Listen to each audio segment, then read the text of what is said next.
Hai semua, kembali lagi bersama saya yang akan membacakan lanjutan novel Dokterku Mentorku karya Deborah Indrawati. Jangan lupa subscribe dan like video ini. Selamat mendengarkan. Indah, kalau hanya untuk itu tidak perlu perasaan. Saya nikahi saja gadis desa yang butuh uang. Setelah anaknya lahir, saya ambil untuk istri saya. Itu tidak perlu perasaan, hanya perjanjian saja yang perlu dibuat. Tapi saya tidak mau anak yang lahir demi uang bagi ibunya dan demi kepentingan bagi bapaknya. Yang saya inginkan adalah anak yang lahir dari perasaan cinta, seperti yang saya rasakan sekarang terhadap kamu, kata dokter sambil menoleh ke Indah. Indah menoleh sebentar ke dokter, tapi tidak berkata apa-apa. Indah, saya tahu kamu ragu karena kita baru 2 kali bertemu, tapi saya sudah mencintai kamu.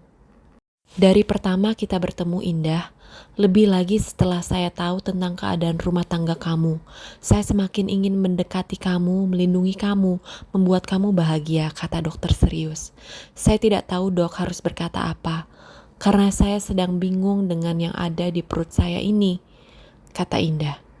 Indah, kamu tidak perlu berkata apa-apa. Yang penting kamu percaya bahwa saya sangat mencintai kamu dan mulai saat ini semua permasalahan kamu saya yang akan handle. Soal yang ada di perut kamu itu, jangan bingung lagi. Saya sudah persiapkan sebaik-baiknya. Kamu tenang saja. Semalam saya telepon beberapa teman seprofesi saya untuk menanyakan nama dan alamat dokter yang bisa melakukan itu. Indah mengernyitkan keningnya lalu berkata, "Jadi bukan dokter yang menolong saya?" tanya Indah. "Saya tidak mau melanggar sumpah Indah," kata dokter dengan lembut. "Lalu pil yang 3 butir itu apa?" tanya Indah dengan marah. "Itu vitamin agar kamu tidak lemas," kata dokter. "Anda sudah memperlakukan saya seperti orang bodoh. Melanggar sumpah tidak mau, membohongi orang mau. Anda jahat," kata Indah sambil menunjuk dokter dengan telunjuk kirinya. Disandangnya tas Tania lalu keluar dengan membanting pintu mobil, kemudian lari. Tania menangis dengan menjerit karena terkejut dibawa berlari.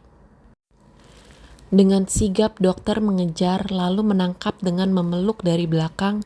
Dengan terbata-bata dokter berkata, "Maafkan saya Indah kalau kamu merasa saya bohongi, tapi saya tidak jahat. Saya pasti tolong kamu, percayalah." "Lepaskan saya," kata Indah sambil meronta. "Tapi jangan lari ya, kasihan anak kamu, dia takut kamu bawa berlari," kata dokter lalu melepaskan tangannya yang memeluk Indah dan anaknya dari belakang, kemudian mengambil Tania dari tangan Indah. "Ayo ke mobil, percayalah, saya tidak akan mengecewakan kamu, mana mungkin saya jahat sama orang yang saya cintai." Lalu dokter menggandeng tangan Indah menuju mobil. Sampai di mobil, dokter membukakan pintu untuk Indah. Setelah Indah masuk, ditutupnya pintu mobil lalu dokter membuka pintu belakang, diambilnya sepotong roti kosong manis. Diberikannya pada Tania. Setelah itu masuk ke mobil dengan memangku Tania. Belum juga menutup pintu mobil, dokter sudah didesak. "Mana alamat dokter itu?" tanya Indah dengan raut wajah yang masih marah. "Ada di dalam tas," kata dokter sambil menyerahkan Tania pada Indah. Diraihnya tas dari jok belakang lalu mengeluarkan amplop besar yang cukup tebal dan masih terekat. Diberikan pada Indah sambil berkata, "Alamatnya ada di dalam amplop itu beserta uang untuk biayanya. Sebaiknya tidak usah dibuka, nanti uangnya berantakan. Di rumah saja kalau kamu mau lihat alamatnya."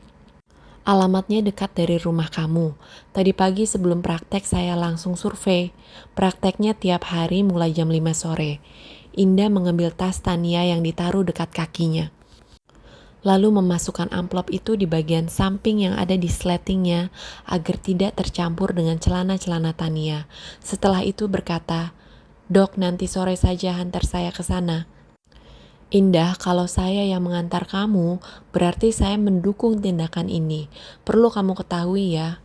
Sebenarnya hati saya tidak mengizinkan kamu melakukan ini. Tapi dengan pertimbangan takut kamu stres kalau kehamilan ini diteruskan, selama 9 bulan kamu akan ketakutan membayangkan bayinya cacat. Besok-besok suami kamu itu suruh pakai kondom. Jangan sampai terulang lagi seperti ini. Aborsi itu selain dilarang agama juga dilarang pemerintah, kata dokter. Saya tahu itu, ini kan terpaksa saya lakukan karena kalau bayi itu cacat bukan saja saya yang menderita, tapi dia akan lebih menderita, kata Indah. Ya, itu juga termasuk salah satu pertimbangan saya. Sekarang saya harap kamu tenang, jangan tegang lagi. Rileks sebelum tindakan agar semua berjalan dengan baik. Besok kamu ke sana sama suami kamu. Jangan sendiri, kata dokter. Kenapa kalau sendiri? Tanya Indah.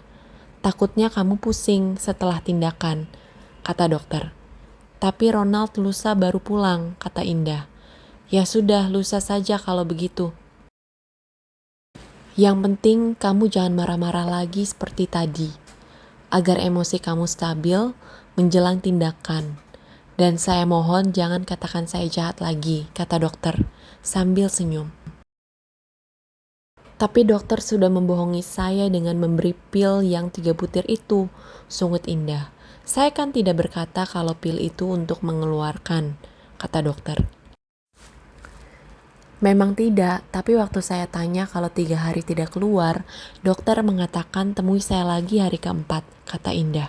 Iya, karena saya mau ketemu kamu lagi, kata dokter sambil senyum. Ada satu lagi, kata Indah. Waktu saya menangis di rumah sakit tadi, dokter mengatakan akan memberikan obat yang lebih bagus.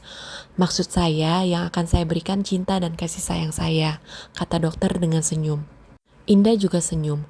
Dokter melihat jam tangannya lalu berkata, baru jam 12, kamu jangan pulang dulu ya, kita ajak Tania jalan-jalan. Mau jalan-jalan kemana? Baju saya lembab kena pipis Tania, kata Indah. Sama, baju saya juga lembab kena pipis Tania, kata dokter. Dokter mau ajak Tania kemana? Tanya Indah. Saya mau ajak ke Taman Ria. Tania pasti senang, jawab dokter dengan semangat. Ya sudah, saya ganti celana Tania dulu. Anak saya sampai tidak terurus, pakai celana basah sampai kering lagi, kata Indah sambil membawa Tania ke jok belakang, lalu dibaringkannya. Iya, karena kamu dari tadi tegang terus, kata dokter sambil membuka tas Tania. Hendak mengambil celana Tania, tapi di atas celana-celana itu ada botol minyak kayu putih tanpa tutup sudah kosong. Tumpah persis di celana-celana itu. Dokter mengernyitkan keningnya. Kenapa dok? Tanya Indah. Lihat ini, botol minyak kayu putih tidak ada tutupnya, sudah kosong. Tumpah semua ke celana-celana Tania, kata dokter sambil mendekatkan tas ke Indah. Oh, mungkin karena tadi waktu saya pakai minyak kayu putihnya lupa ditutup. Indah mengambil celana-celana itu lalu diciumnya. Bau kayu putih semua. Pasti Tania kepanasan kalau dipakaikan, kata Indah. Ya sudah, tidak usah dipakaikan. Nanti saja kita beli yang baru, kata dokter. Indah memasukkan celana-celana itu kembali ke dalam tas, lalu mengangkat Tania dan kembali duduk di depan. Berarti kita tidak jadi ke Taman Ria, kita ke Sarina saja. Nanti beli keperluan Tania, sekalian baju kamu juga baju saya. Bagaimana? Dokter menoleh ke Indah. Ya sudah, jawab Indah. Mobil meluncur menuju Sarina. Indah, iya dok. Kamu percayakan bahwa saya sayang sama kamu, kata dokter. Apa yang membuat dokter sayang sama saya? Saya kan kasar, pernah mencakar dan menarik rambut Ronald. Bahkan mau melempar dia dengan botol Coca-Cola, kata Indah. Itu hanya luapan emosi, karena sesuatu yang berharga dari kamu dikotori, kata dokter. Bukan itu saja dok, ditambah lagi dengan kata-kata yang menyakitkan itu. Dengan lantangnya dia berkata-kata, aku kan menikahi kamu sudah janda, bagaimana emosi saya tidak meledak? Selain sakit hati, saya juga dibuat lemas, karena saat itu saya dalam masa subur, kata Indah. Iya, itu sebabnya saya bisa memahami tindakan Indah. Jadi hal itu tidak menghambat rasa sayang saya sama kamu. Justru mendengar cerita dari peristiwa itu saya tahu bahwa Indah seorang yang cerdas, cepat menguasai keadaan. Itu terlihat saat Indah mengambil alih percakapan antara Ronald dengan si bapak yang punya kontrakan mulai memanas. Indah bisa menyelesaikan masalah itu dengan baik sehingga tidak timbul masalah baru. Padahal saat itu Indah sedang panik tapi masih berpikir dengan jernih. Dari peristiwa itu jelas terlihat semua kelebihan Indah. Cerdas, cepat menguasai keadaan, punya penguasaan diri, dan dari semua ini saya yakin Indah tidak akan mungkin melemparkan botol Coca-Cola itu pada Ronald, kata dokter. Indah ketawa lalu berkata, "Kenapa dokter bisa tahu ya bahwa saya hanya menakut-nakuti saja? Karena seorang yang cerdas tidak akan bertindak sembarangan. Kamu selain cerdas juga peka. Ini gabungan yang paling bagus." Kalau orang yang cerdas tidak akan bertindak sembarangan, lebih lagi dengan orang yang peka. Dia lebih hati-hati, karena orang peka itu perasa, hatinya lembut. Itu sebabnya orang peka tidak mau melukai dan dilukai. Ini yang membuat saya tambah yakin bahwa Indah tidak akan mungkin melemparkan botol Coca-Cola kepada Ronald. Jadi dari peristiwa yang Indah ceritakan itu, saya melihat gambaran nyata bahwa Indah Juneta itu seorang yang cerdas dan baik hati, kata dokter.